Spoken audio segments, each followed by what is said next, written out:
Students, today I am going to explain you structure of DNA and also the structure of RNA.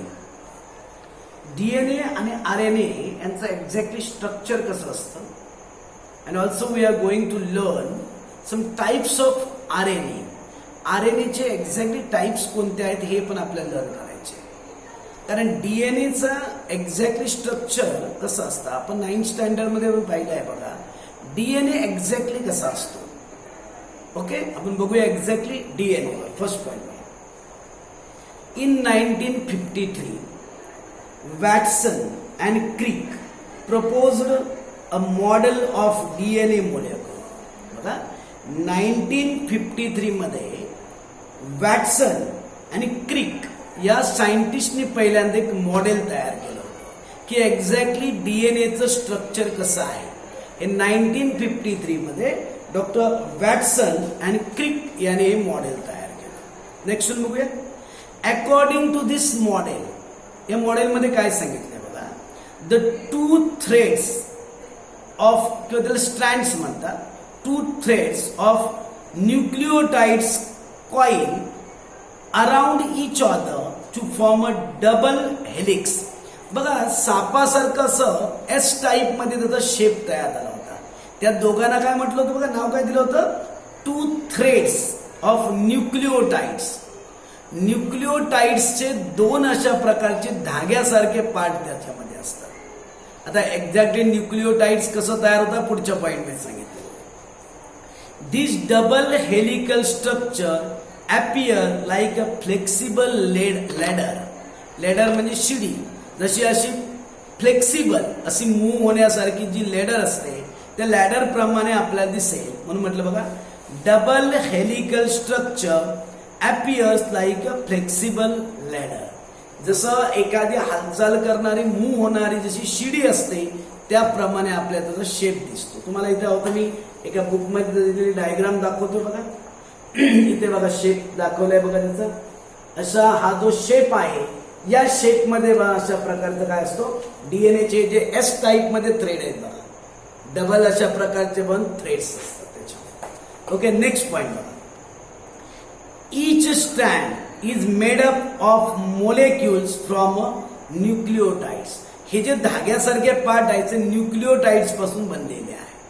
आता न्यूक्लिओटाइड्स exactly कसं असतं बघा. The molecule of nitrogenous base सांगितलं.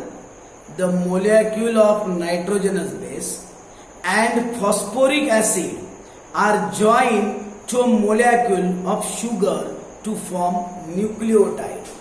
म्हणजे हा जो न्यूक्लिओटाइड ज्याला आपण म्हटलोय थ्रेड्स तयार होणारे जे न्यूक्लिओटाइड्स आहेत हे कशा कशा पण तयार झाले बघा. काय काय पण सांगितलं बघा. Nitrogenous base, phosphoric acid join with molecule of sugar.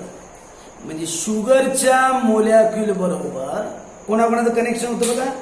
Nitrogenous base आणि फॉस्फोरिक ऍसिड या सगळ्यांचं कनेक्शन होऊन न्यूक्लिओटाइड तयार होतं. बघा पुन्हा एकदा सेंटेन्स आहे का. The molecule of nitrogenous base, phosphoric acid are joined to a molecule of sugar to form nucleotide.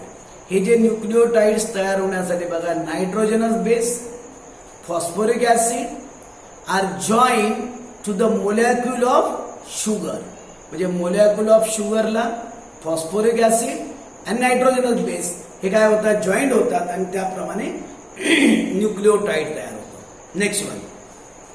There are 4 types of nitrogenous bases in the form of adenine, guanine, thymine and cytosine. व्यवस्थित आहे का. काय नाव सांगितली. Nitrogenous bases जे आहेत त्याचे 4 form आहेत. कोणकोण सांगितले. ॲडेनाइन, ग्वानिन, थायमिन आणि सायटोसाइन. दस 4 टाइप्स ऑफ न्यूक्लिओटाइड्स आर फॉर्म. म्हणजे या न्यूक्लिओटाइड्स मध्ये सुद्धा हे 4 टाइप्स तयार झाले बघा. कारण नायट्रोजनस बेसेस 4 टाइप मध्ये येतात. Adenine, guanine, thymine and cytosine. Okay, next one. the nitrogenous bases from the two strands are joined by hydrogen bonds to form base pairs. Two threads from the long chain of ultimately joined molecules of sugar and phosphoric acid, म्हणजे phosphoric acid आणि यांचे जे मोलॅक्युल्स आहे यांना connect होतात. The adenine अजून ऐका, the adenine always pair with thymine, म्हणजे ॲडेनाइन कुणाला कनेक्ट असतं, थायमिनला कनेक्ट असतं. And guanine always pairs with cytosine in DNA मोलॅक्युल.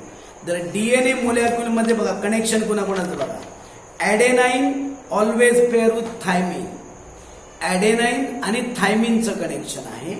आणि ग्वानिन ऑलवेज पेअर विथ सायटोसाइन.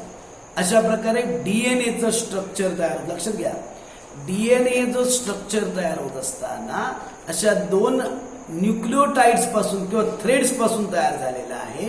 आणि त्यांच्यामध्ये नायट्रोजन बेस म्हणून 4 टाइप्स आहेत. कोणकोणते, ॲडेनाइन, सेकंड वन कुठला आहे बघा, ग्वानिन, सायटोसाइन, अजून चौथा एक आपण टाइप सांगितलं होतं बघा, थायमिन. हे 4 टाइप्स पासून बनलेलं आहे. कळतंय तुम्हाला, डीएनएचं स्ट्रक्चर अशा प्रकारे आहे. ओके.